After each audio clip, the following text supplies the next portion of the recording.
College football is weird, man. Yep, weirdest sport out there. That's why it's the best. It is truly egregious.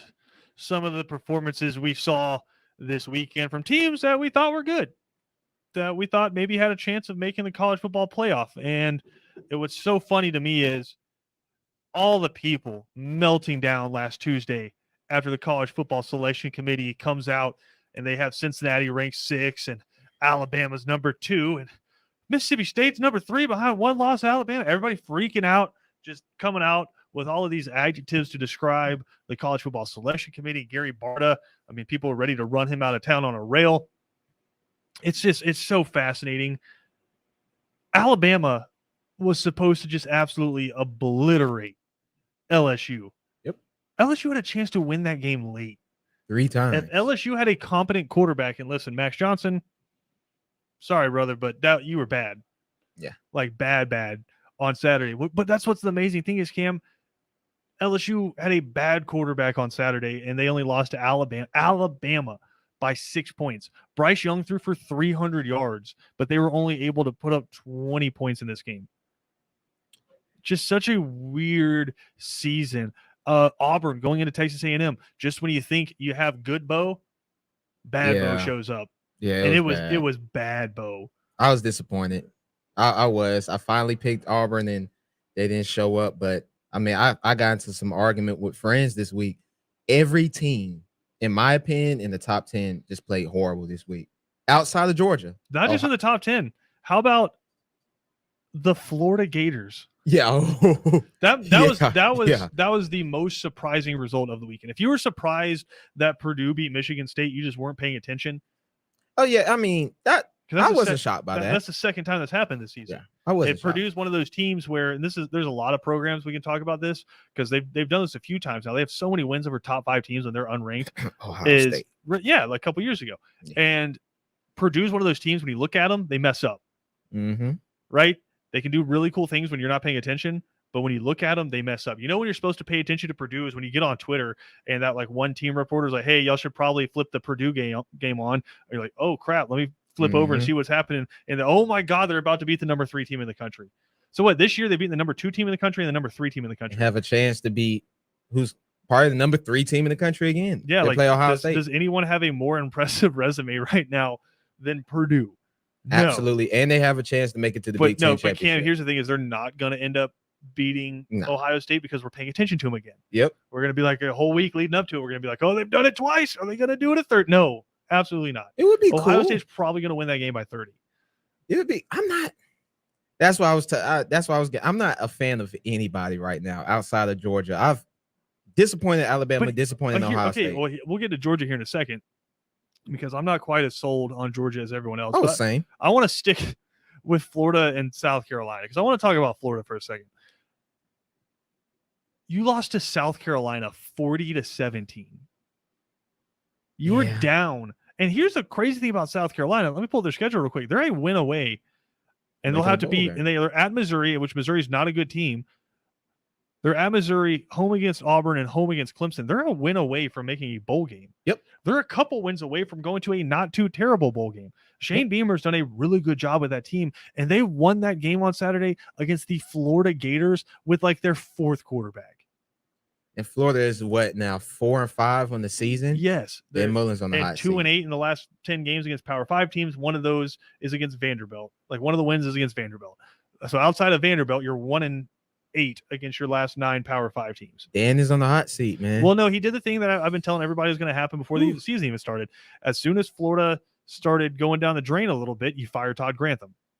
Okay. Now, did I expect them to fire their offensive line coach? No, especially the fact that Florida is the number 3 rushing team in the country. I don't think the offensive line was the problem. I think your quarterbacks aren't good. Anthony Richardson probably will be. He's a freaky athlete, but he's not good right now. Did you hear? And this came out just a little while ago. Dan Mullen said he wasn't available because he hurt his knee dancing in the team hotel on Friday. MRIs were clear, but he wasn't available because he was dancing in the team hotel. You know what that means? Players are not. I get what I take from that is players are just not locked in. No, I think the team's given up. Yeah. I mean, if I'm looking at it, I think we got a comment on the live stream there if you want to read that off. But just looking at this game, you lost to a guy named Jason Brown. What do we got? We're trash. Oh, Ben Anderson's back. Shaking my head. With the DC fired, he's good. I mean, no, Ben, here's the thing. Dan Mullen's next. Whether it's this year or do you sit through that awkward relationship next year? I mean, I think Dan Mullen's done, and everyone's always like, and I am not. Cam, you actually knows about me. I am not the fire your coach person. Yeah, I think you are. I think typically you should stick with a coach through the rough times, but when the coach brings the rough times on himself, that's when I think maybe it's time to move on from that person. And I guess we're going on a Florida track right now. Here's where I think Florida's in a precarious situation, though, is if Florida does fire Dan Mullen after the season, look who you're recruiting against all of a sudden, USC, LSU, and a bunch of other programs. And then once those jobs start getting filled, say Lane Kiffin, right, takes one of those jobs, then all of a sudden Ole Miss is looking for a head coach, right? So like you're going to be recruiting against a lot of other really good programs for a head coach. Do you fire a Dan Mullen, or are you like, listen, is this the best we can do? I think this is a really bad look for Florida right now. It hasn't been good. Then you got to convince that coach who's coming in, hey, you just got to play Georgia, who's just and trying to create a powerhouse. Well, you got to play them every It is year. tough. Like we've said that about coaches taking jobs in the SEC West. Why a lot of them are like, probably not. Is you got to decide, am I willing to live under that pressure? Yeah, it's a lot of pressure. Because deservedly so, Florida's been one of the most successful programs in college football over the last 30 years. But also, they've had two of the greatest coaches ever. Right? Think about Florida's two stretch runs. You had Steve Spurrier as your head coach, and then you had Urban Meyer, who turned Utah into something. And was it Ball State before that? He turned Ball State into something, right? And then he won those national championships with Florida. So that's who you're going to be compared against, regardless of what you do. Right? Jim McElwain, Will Muschamp, and now it looks like Dan Mullen weren't able to do it. You're living under that intense pressure all the time. I don't know who they're going to get. It's going to be a tough look. We should do that in a future show. Just take a look at the coaching candidates that are out there, because I think there's some guys out there that are going to make some good coaches. But like if you're Florida, because it worked out for Georgia, do you go after a coordinator and his first head coaching job is the University of Florida? I have one. O'Brien at Alabama. I don't think so, man. But he hasn't looked. He hasn't looked too great. Think so. I'm thinking off of like just straight history. No, here's what I say about Bill O'Brien. He's NFL as hell. Like the way he calls his offenses and the way he operates is so NFL. We saw it on Saturday. It didn't work against LSU. The way his offenses operate, you took what is, I would say, the most talent-rich offense outside of maybe Ohio State, but I take Alabama because I take Bryce Young over CJ Stroud. You have the most talent-rich offense, and you put up 20 points at home against LSU. Like the play calling is just it's for Alabama right now. I don't think Bill O'Brien is a major candidate to be a head coach at any of these places. I don't know. Like, is this? I think Paul Feinbaum was talking about this. Has Nick Saban maybe for the first time in his tenure in Alabama gotten the coordinator hires wrong? Like a lot of Alabama fans are tired of Pete Golding, their defensive coordinator. I wouldn't say he got it wrong because they are still number 2 in the country in the driver's seat to make the college football playoffs. We can answer that at the end of the season. But think about what those offenses have been over the past 5-6 years with Steve Sarkisian twice and Lane Kiffin. That's true. I mean, they never skipped a beat, but this is a team that missed they lost 90% of the offense. And they're still kind of, they're doing still well. I mean, Bryce Young, 20-something touchdowns and like 3 picks. Let me ask you this. Who's the best quarterback in college football? I would have to go Bryce Young. I think he is too. Yeah, I would say that. I would love to say Matt Corral, but he's not wowing me like he's been very average the last few weeks. I say average, but like compared to what some of the other college quarterbacks are doing, I think Armstrong at Virginia is really good. You haven't been paying attention, he might just be a stat monster. Mm-hmm. But he's been really good. Kenny Pickett's been really solid as well. Is Stetson Bennett a top 5 quarterback in the country right now? Nah, I would say he's on the cusp, though. He is. Top 10? Top 10, yeah. Is he a top 10 draft pick? No, but if we're talking about just straight college. Bill Conley pointed this out. If you took his QBR and compared it to the 2020 season, he'd only be behind one quarterback, Mac Jones. Mac Jones, who set the QBR record. Yeah. I think BJ was talking about it. Stetson Bennett, I believe, is on pace right now to be third all time in QBR. And that's really cool for Stetson Bennett to do that. He was essentially last year kind of your fourth string, if you want to be technical. And now he's your first string, and you can win a national championship with him. Possibly. That's the question right now, because Bill Connolly put this out there. It's a great article on ESPN Plus, just kind of talking about the chaos of college football right now. And Stetson Bennett was his number one in terms of just having an effect on college football and the potential chaos that could cause. Is if Stetson's really good, Georgia's not losing. Right? Yeah. But if Stetson Bennett, we get second half against Alabama Stetson Bennett, or we get 2020 Florida Stetson Bennett, then all of a sudden you could be in for some chaos. Stetson Bennett this year has only thrown 50 passes when Georgia wasn't up 14. And that's like all of alarming. like a vast majority of his passes have come when Georgia's up 2 scores and you can get a little loose with it. I mean, until there was like 40 seconds left in the first quarter, you hadn't scored against Missouri. And Missouri's a really bad And the team. touchdown you scored was on 4th and long. And you're just kind of in no man's land, field goal range, or go for it. Yeah. Missouri was 130th against the run coming into that game. And we could not run the ball worth nothing. You ended up with 180 yards on the ground, but a lot of that came in the second half in garbage time. You were just able to hit some shots. And we're going to talk to Graham Coffey, Dog Post, and he's on Twitter at Dogs Out West. He does a really good job covering Georgia. We're going to talk to him coming up in the next segment. But I'm looking at this Georgia offense, and the run game is pretty okay. And now that you're getting some of these receivers back, like you see Jermaine Burton full speed, he looked really good. Like he looked like himself last year. Yeah, having Kearis Jackson back has been a big deal. Ladd McConkey has just slid right in, and he's a great slot receiver right now. A.D. Mitchell's kind of your true outside X receiver, right? So you're getting a lot of your weapons back. Darnell Washington's happy. Brock Bowers is healthy. So like you're getting a lot of your weapons back.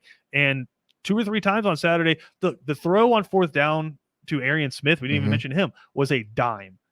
Like that was you literally could not have thrown that football better. But a couple of other touchdowns, specifically I guess it wasn't a touchdown because Jermaine Burton got tackled at the 1 twice. The long one down the left sideline, that was an underthrow and probably would have been picked off by a better corner. But Jermaine Burton was able to stop, go up and get it, and help his quarterback out. So I do think some question marks remain around Stetson Bennett. Am I saying that JT Daniels is the better option? Probably not right now. And I think they're going to rock with with Stetson Bennett until the wheels come off. I think Saturday proved that, because I think a lot of the narratives got killed that they were just sticking with Stetson Bennett because the team had been successful, like the continuity argument. I think they got killed on Saturday because JT Daniels looked really rusty. Yeah, he looked rusty. And I will put it like this. We had a discussion earlier in the year. We was talking about how the running back group was going to be the big part of this, team. Yeah. It's really actually the wide receiver group now. They've been really good. They're the best part of this team. I think the running back group needs to catch back up to speed, because I mean they're hit and miss. One game they're hot, one game they're cold. This game I wasn't really impressed at all.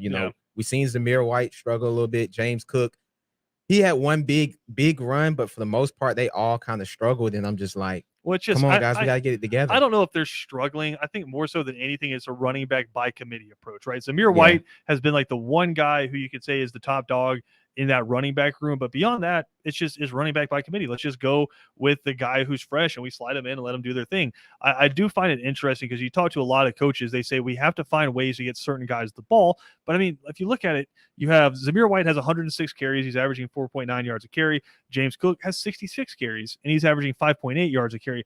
I look at the yards per carry more so than anything. And the only 2 backs that are under 4 yards a carry are Kenny McIntosh and Dejon Edwards, and Kenny McIntosh is at 3.8, Dejon Edwards at 3.6. So I mean, I think you're getting enough from your running backs right now. They're just not that lead group that maybe you thought they were going to be. We got to take a quick break. We'll talk some more Georgia football next. Graham Coffey from Dog Post will join us right here on ESPN Coastal on Second Down.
Down on ESPN Radio is presented to you by the Uniform Source, 2 different locations in Savannah to take care of all of your uniform needs. Continuing our conversation from the last segment, Georgia 9-0, and some residual questions remain about this team. I don't think you have any questions on the defensive side, but offensively, I think a lot of Georgia fans still have some questions that we want to see answered. Joining us to break all of that down, you can find his stuff on Dog Sports, or you can follow him on Twitter at Dog, of course, with a W, out west. Graham Coffey joins us on Second Down. Graham, thanks for taking the time, man.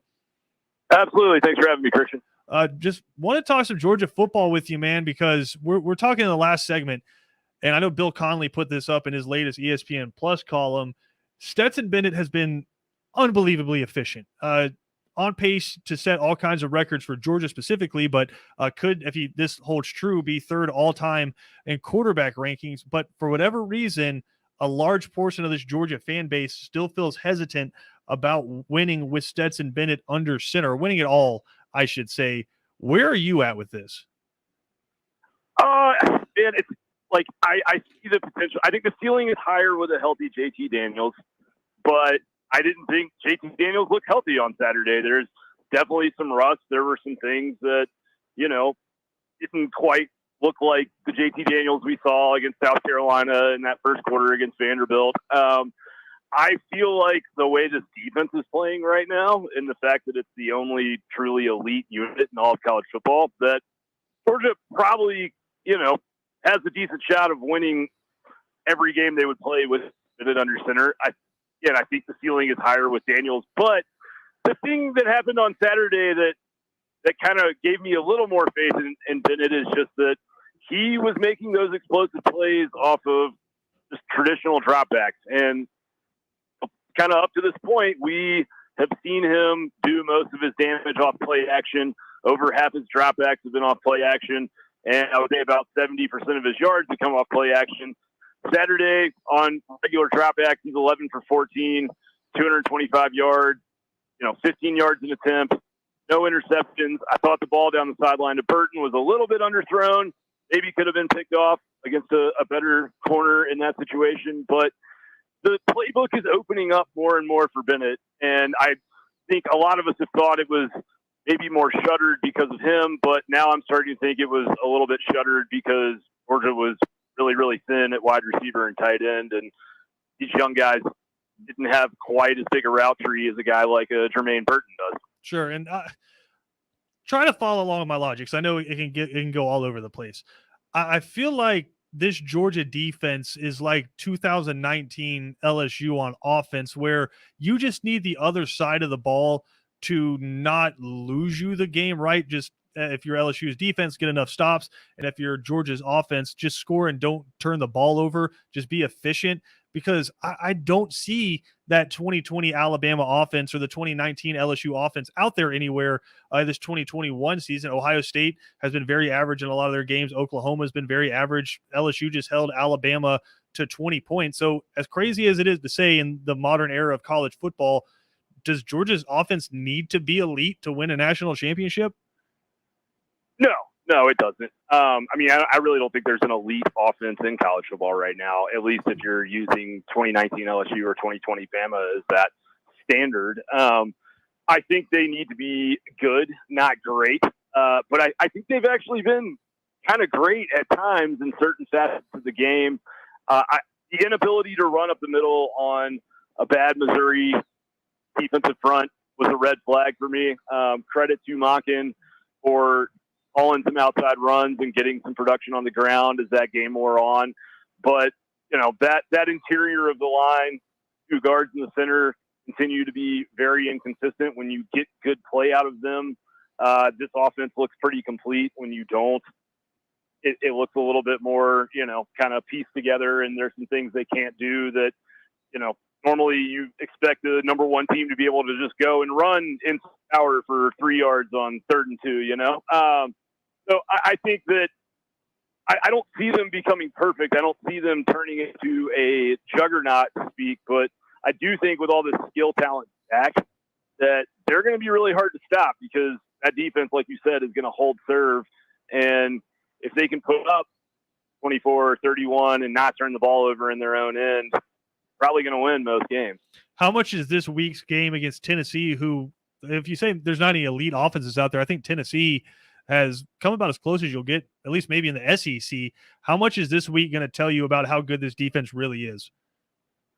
I think this week is going to be fascinating, man. I mean, they went into Kentucky in fourth garbage time when they kneeled it down 3 times. They averaged a first down a play on 41 snaps. Their tempo is very real. It creates challenges. I think that you're going to see Georgia, maybe play them a little bit different, play them to keep things in front of them. But as far as, kind of a prove it game for Georgia, I don't know that, this defense really has that much left to prove. I would be very surprised if they went out and gave up 31 to Tennessee. I wouldn't be shocked if Tennessee was able to, get over that 13-point mark that we've seen kind of, be the high water mark for teams against this Georgia defense this year. But I think that we're going to learn a little bit more about Darion Kendrick and Kelee Ringo. Those guys have been very good statistically on the boundaries, but they haven't really played anybody since Treylon Burks that could test them down the field. But the question is just, will the Tennessee offensive line be able to hold up long enough for them to run some of those deep patterns that they like to do? Is this the best offense Georgia's played this year? Yeah, I think so. Yeah, I don't think there's any question about that. That's going to be fascinating to watch coming up. You're speaking on that defense. Adam Anderson, obviously out. Watching the game on Saturday, how much did you feel like that affected the defense? I'm sorry, what was the question? Adam Anderson, not with the Georgia team right now. Yeah. How much watching the game on Saturday did you feel like that affected the defense? I thought it affected them actually somewhat. I didn't think Missouri was good enough to take advantage of it, but they did lose contain off of that edge where he normally plays quite a few times. You saw those Mizzou quarterbacks rolling out to that right side. That is something you don't want to let Hendon Hooker do. Against Tennessee, you do not want to force your defensive backs to have to cover for 5, 6, 7 seconds downfield. So they need to be able to set that edge and get upfield and keep him in the pocket. Graham Coffey joining us here. You can follow his stuff on Twitter with Dog Sports. Graham, just circling back to the quarterback situation, I know that's what everybody's fascinated with right now. You mentioned what Missouri was able to do against Georgia's offense, at least in the first half, right? Kind of stonewall the run game a little bit and force Stetson Bennett to go over the top. And the first time you score is on a long 4th down late in the first quarter on a bomb to Arian Smith there.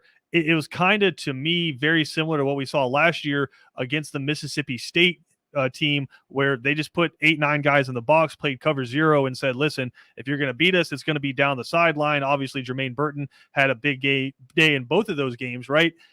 Do you feel like with Stetson at quarterback, if teams, that's how they approach defending Georgia, do you feel like he can beat people over the top consistently? Well, yeah, I mean, it's interesting because there was a point this year where Georgia, over a course of 3 games, scored 70 points in 3 first quarters, 3 weeks in a row. That's changed. That touchdown to Arian Smith with about a minute left in the quarter was the first quarter touchdown Georgia had scored in 4 games. So teams are breaking tendencies coming out of the gate, and I think it's throwing off Todd Monken's script a little bit. And right now, the quicker that script gets done, the better that offense starts playing. I think that Stetson Bennett, though, every time he's been put in that situation, he's beating man coverage down the field. Like, I don't think you can question, his accuracy down the field has been very, very good. His quarterback rating right now is higher than anyone from last year except for Mac Jones, who had an absurd quarterback season last year, maybe one of the best we've ever seen. I don't think that there's a group of defensive backs out there. Watch Alabama, watch Tennessee go give up, what they gave up to Kentucky. It's like, I don't think there's a corner group that is going to shut this defense or this offense down in man coverage. And Stetson Bennett's making teams pay, but I think the MO for Georgia moving forward is probably going to be they're going to have to pass to set up the run instead of the other way around.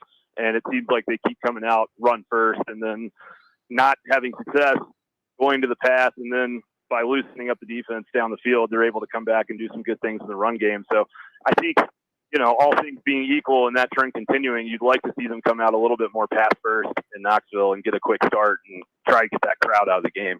All right, Graham, let me ask you this. You think till the wheels fall off, 13's behind center? I'm sorry, you broke up a little bit, Christian. No, you're good. I was going to ask, you think until the wheels fall off, number 13's behind center? I do. I guess define wheels fall off. I think they're going to play him until T. Daniels looks really, really back to himself. The question is, can JT Daniels get enough reps to look like himself again? So you're starting every week. In your mind, you think if JT Daniels is 100% healthy, the Georgia coaching staff would go with him? I think if he was 100% in rhythm, yeah. Interesting. I do. I think if JT Daniels is playing the way he played against South Carolina and Vanderbilt, yeah, you're probably seeing him under center.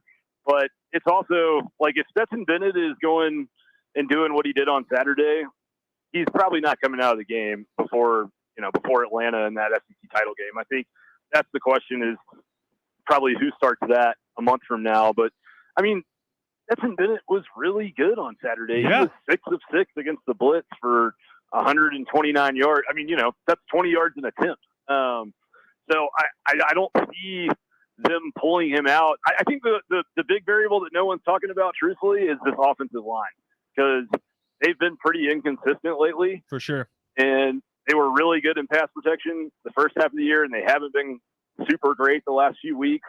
And it's like, I think if those guys aren't blocking up front better on a more consistent basis, I think that adds a little bit of fear into the equation for the staff putting JT out there, because you don't want him to get hurt again, but also he's much more a sitting duck than Bennett is. Bennett's been doing a good job getting out of pressure and making plays downfield. Graham Coffey, Dog Sports, joining us. Graham, it's funny because the way this conversation is going, it sounds like you're talking about a 5-4 team, but we're talking about a 9-0 undefeated team that hasn't given up more than 13 points to anyone this season. It's just welcome to covering Georgia football, right? Yeah, totally. No, 100%. Well, and to Tennessee's credit, like, they're a very different team than they were, when they went and lost to Florida by 24 in the Swamp. That being said, it wasn't that long ago they played Alabama, and they did hang in that game for a long time, but ultimately they put up 24 on an Alabama defense that has struggled at times this year, and hasn't been super great rushing the passer. So I think what's going to be fascinating about Saturday with Tennessee is you go and look at the Ole Miss game, for example. Hendon Hooker ran the ball, over 20 times, and we haven't seen anyone have more than 16 carries, a running back or a quarterback, all year, and that was Kevin Harris from South Carolina. Most of those carries were in garbage time, but you saw what happened to Anthony Richardson on 12 carries. He got knocked out of the game. Right. And so it's like, I don't think you can go and run some of the stuff they've been running against this Georgia defense and hope that Hendon Hooker is going to survive that physically for 4 quarters. Graham, tell people where they can find your stuff. So you can find me on Twitter at DogOutWest. You can find my video/podcast show on YouTube, Apple, Spotify. It's called Dog Sports Live. Please come check us out there. Yeah, if you're a Georgia fan, one of the best follows on Twitter, in my humble opinion. Graham, we always appreciate you taking the time, man. Enjoy the rest of your day. Absolutely. Thank you, Christian. Have a good one, man. Cam, I thought it was fascinating what he said right there. If all things are equal and JT Daniels is healthy, we could see JT Daniels coming back in. We said this before, and I find it interesting. Kirby Smart has, if you can have one kind of bugaboo with his tenure, it has been the management of the quarterback room, right?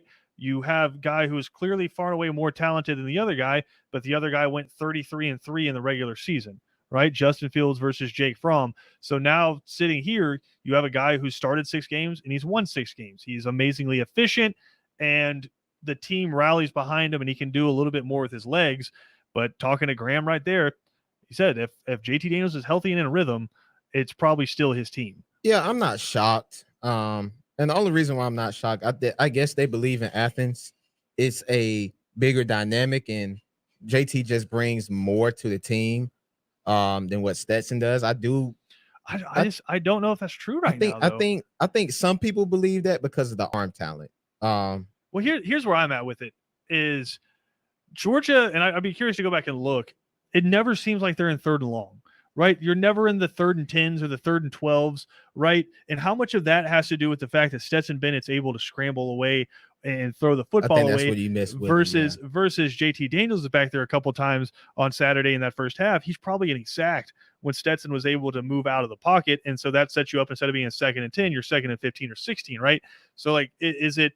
I'm just thinking with this defense, if you can get Saturday Stetson Bennett, I don't think there's a team in the country right now who beats you, right? yeah. But here's the worry is you go into a game, whether it's in the SEC championship or the college football playoff, and you get Stetson Bennett that we saw in Jacksonville. I gotta break it to some fans, me as well. It's going to be a game where this defense gives up some points. I don't know if that's true. I think so. Like I will put it like this. define some points Points because 27.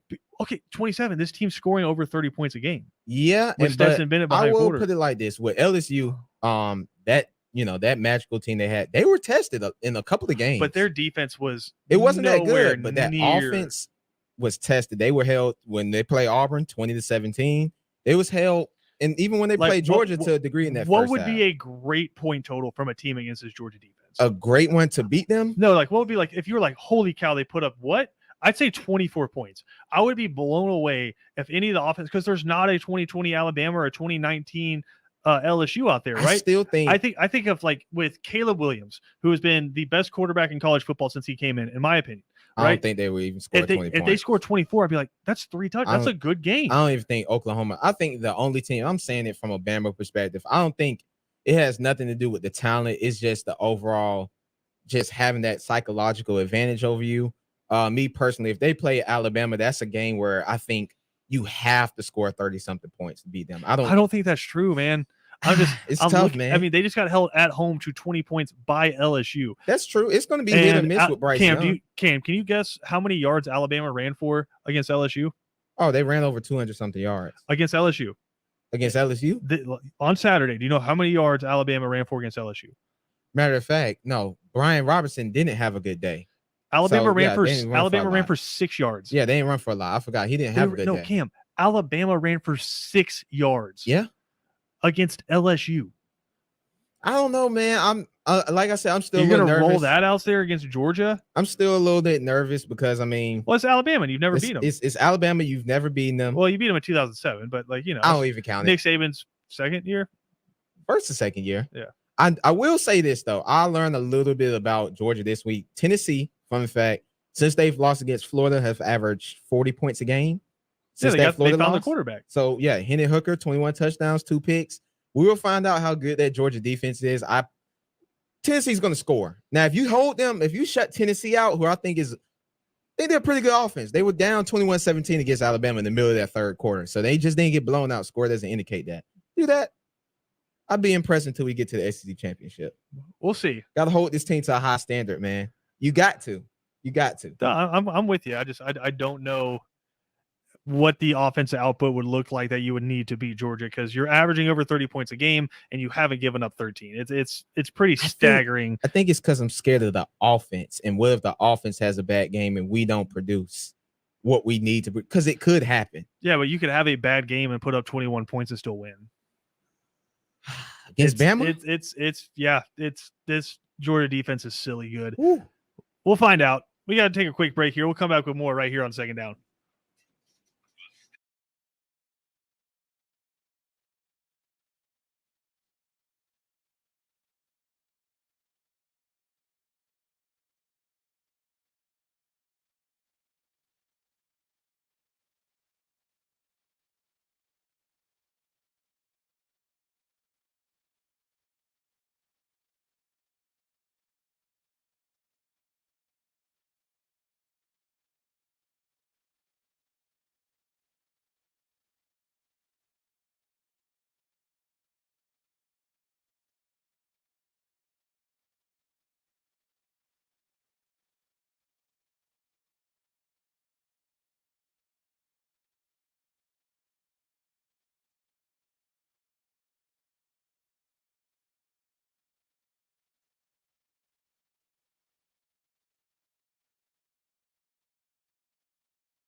Is there anybody we haven't given enough credit to, or reverse that? Is there anybody we haven't been hard enough on from this past week of college football, Cam?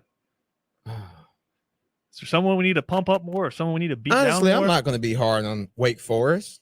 I mean, you gave Can up we an be- 18-point No, lead. we should be hard you on them. know? We should 18? we should be hard on them Why? because that was atrocious. No, it was really bad defense. They was up 18. You should have won that game. Well, no, but here's the even more atrocious part is you lose to North Carolina, a team that you scheduled from your conference in a non-conference game. Wake Forest is still undefeated in the ACC for all the people out there. Fact. Like that is the thing we should be I'm also, extremely you know, hard. I gotta hold them accountable because if I give you praise when you win, I gotta give you praise when you lose. I gotta hold you accountable. Michigan State, very disappointed. Just very disappointed. Yeah, I mean they gotta be Purdue, and Purdue is the world beaters. They have 6 wins this year. 2 of them are against top 5 teams, top 3 teams, right? Because they beat number 2 Iowa and number 3 Michigan State. It's what Purdue does, and now we're staring at them. They're gonna mess it all up. You know who we haven't been hard enough on? Cincinnati. Oh yeah, they were. You came out They're here god awful. pounding your chest, talking about how the college football selection committee is just ripping you guys, and it's just a Power 5 invitational. And then you have College Game Day coming to your town for a matchup against a. Oh, God, I didn't even realize this. You had College Game Day in Cincinnati for a matchup against a 2-win team. They have officially. No, 3 win. Sorry, Yeah, 2 win in American. They were in the 3 and American. 5. They were Yeah, 3 and but 5. Two going into the wins in game. the American, right? You had College Game Day in town for a below 500 team, Talk about Tulsa's schedule brutal this year. I right? think Ohio State, them, and That's somebody fine, else. but I'm Cincinnati and I'm pounding my chest saying I deserve a spot, and you're still undefeated. You Hmm. are, but you beat Tulsa 28-20, and your defense had to stand on its head twice at the goal line at the end. You did it once. You thought the game Hey, was over. You got lucky. No, you did it once. You thought the game was over. Then your quarterback fumbled the ball away Yeah. and gave him another chance to come back. You got lucky on that 4th and goal because the guy he broke the plane, but he fumbled at the same time. You got Oh, lucky. Good. But I will say with the Cincinnati, you are now UCF. I think you have now diminished all hopes to make the college football playoffs, regardless of what you do. They have diminished the hopes, but also SMU has not helped them out because SMU was supposed to be that key game coming up in 2 weeks where Mhm. they were undefeated, but now SMU's lost 2 in a row. They lost to Memphis this past Saturday, and before that, they lost to Houston. And so now that's not even a marquee matchup. And so the rest of your schedule to impress the College Football Selection Committee is at USF, who is atrocious, home against SMU, who's lost 2 games in a row, and then at Eastern Carolina, who's bad, right? Those are your remaining games. Eastern Carolina right now, as we said, is 5-4 on the season. To impress the College Football Selection Committee, you have to go out there and beat all these teams by 50 to even have a It's not happening. prayer to do that. And then I guess you'll face Houston in the conference championship game. Cincinnati, I mean, Houston's not bad. Houston's 8-1. they're not bad, but Cincinnati needs to recognize if you want to be a Power 5 school, difference is you have to beat some of these teams by 30. We see Georgia beating SEC teams by 30, 40 points. You have to go beat, teams in the American Conference by 30, 40 points. Now, it's done. Cincinnati, they have no chance. It doesn't matter. Yeah, you can put a 2-loss team They'll have ahead of them. They'll have a good time in the Fiesta Bowl. Yeah, most definitely. It'll be fine. I tried to stick up for Let them. me ask you but this, Cam. How highly I'm going to say this because they were not ranked in the AP poll this week, but how highly ranked do you think Tennessee will be in the college football top 25? Because they're going to rank them, right? Because they're playing Georgia next, and they want to give Georgia Of another course. top 25 I think win. they rank them. They just beat Kentucky, Like what, right? like 23? I give it 23. And, Or I maybe give it 25? 23. They'll be the 1 4-loss team who gets ranked. I think 23. I think right what you said, 23. Hold on, let's see. I think that's going to be a perfect spot. You get number 1 against 23. That's another 5th ranked win this year. Before you get a couple of tune-up games against Charleston Southern. Yeah, so we got Georgia the Tech. according to the AP right now, Georgia's still number 1, Cincinnati's number 2, Alabama 3, Oklahoma 4. In the coaches poll, it's Georgia, Alabama, Cincinnati, Oklahoma. Tennessee was received 2 votes in the coaches poll, did not receive any votes in the AP poll. And there are 0 4-loss teams ranked right now, Cam. There's a bunch of 3-loss teams. That's all right. Tennessee would be ranked. They just They're beat gonna, Kentucky. yeah, well, they're gonna be like 25, right? Oh yeah, they're going to be in the top 25. Because like 23 to literally just 25. because Georgia's about to play. And then they play them at a 3:30 Yeah. clip on CBS. They Yep. need that ranked matchup. Yep. Number 23. CBS Tennessee is gets- calling saying, yeah, "Hey guys, we need that. Hey, like, it doesn't matter. we need the money. It doesn't matter. But if you make it a top 25 matchup, it looks cooler. You get some more eyes on it. Yeah, I let's think move it. watch tomorrow, Tennessee, and they're going to be like, oh, well, they lost a bunch of games before they found their quarterback. And now that looks you look cooler. at them, Tennessee coming out of nowhere, playing great football. Lost the pit. Hey, that was a close game, and they didn't have their quarterback yet. Oh man, but That I makes me will happy. I will put it like this. I'm disappointed in a lot of teams from every team from college football, even Ohio State. They were terrible. Listen, you have to rank Tennessee. Yeah, they lost to Pitt, but they also lost to Ole Miss, who's currently number 13. They lost them by 5. And they lost to Alabama, the number 2 team in the country. So can you really hold that against them? And it was 21-17 in the middle of the third quarter. Yep. So, So- I bet you look at it tomorrow and Tennessee's ranked. We got to take a quick break. We'll come back with more right here on Second Down.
Second Down on ESPN Radio is presented to you by the Uniform Source.